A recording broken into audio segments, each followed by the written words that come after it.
తనను టెర్రరిస్టులాగా జైల్లో చూశారని సంచలన వ్యాఖ్యలు చేశారు YCP party MP Mithun Reddy.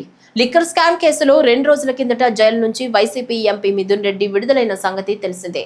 ఈ నేపథ్యంలోనే ప్రెస్ మీట్ పెట్టి సంచలన వ్యాఖ్యలు చేశారు ఎంపీ మిథున్ రెడ్డి. తనను జైల్లో అత్యంత దారుణంగా అధికారులు తనతో వ్యవహరించారని మండిపడ్డారు. తన లాకప్ లో అన్ని కెమెరాలు పెట్టారని సంచలన ఆరోపణలు కూడా చేశారు. తాను జైల్లో ఏది చేసినా విజయవాడలో చూసేలా ఏర్పాట్లు చేశారని సంచలన వ్యాఖ్యలు చేశారు వైసీపీ ఎంపీ మిథున్ రెడ్డి. ప్రభుత్వం తనపై తప్పుడు కేసులు పెట్టిందని ఫైర్ అయ్యారు. వేధించడానికి తనపై కేసులు పెట్టారని మండిపడ్డ మిథున్ రెడ్డి దేవుడి దయ వల్ల బయటకు వచ్చారని వివరించారు. 73 రోజుల పాటు తనను జైల్లో పెట్టారని, పక్క ఖైదీతో కూడా మాట్లాడకుండా ఇబ్బందులు పెట్టినట్లు సంచలన ఆరోపణలు చేశారు.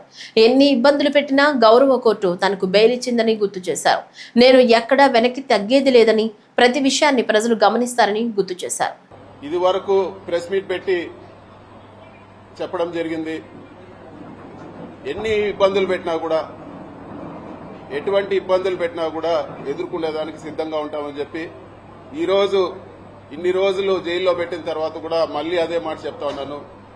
ఎక్కడ కూడా అధైర్యపడే ప్రసక్తే ఉండదు.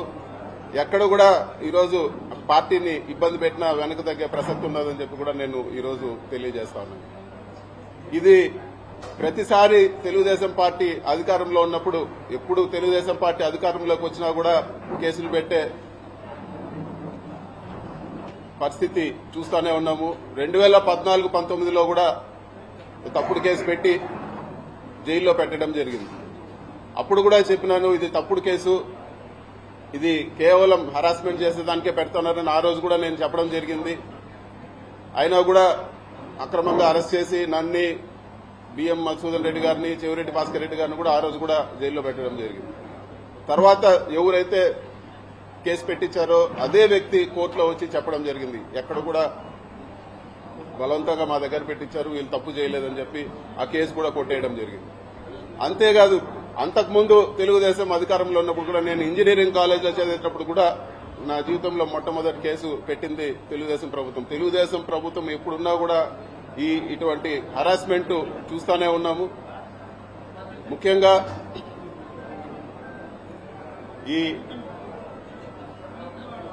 జైల్లో ఉన్నన్ని రోజులు కూడా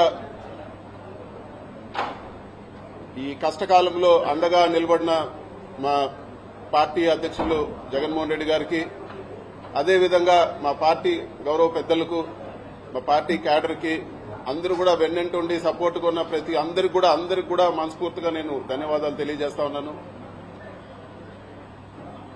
ఈ కేసు పెట్టి సాధించింది ఏమీ లేదు, ఒక పైశాచిక ఆనందం పొందడం తప్పితే, అదేవిధంగా మా తల్లిదండ్రుల్ని మానసికంగా వేధించడం ఒకటి సాధించినారు తప్పితే ఈ కేసు వల్ల సాధించింది ఏమీ లేదు. కోర్టు నుంచి వెసులుబాటు పొందిన తర్వాత కేసు వివరాలన్నీ కూడా వివరంగా మరొకసారి నేను మాట్లాడతానని చెప్పి కూడా మీకు అందరు కూడా తెలియజేస్తా ఉన్నాను.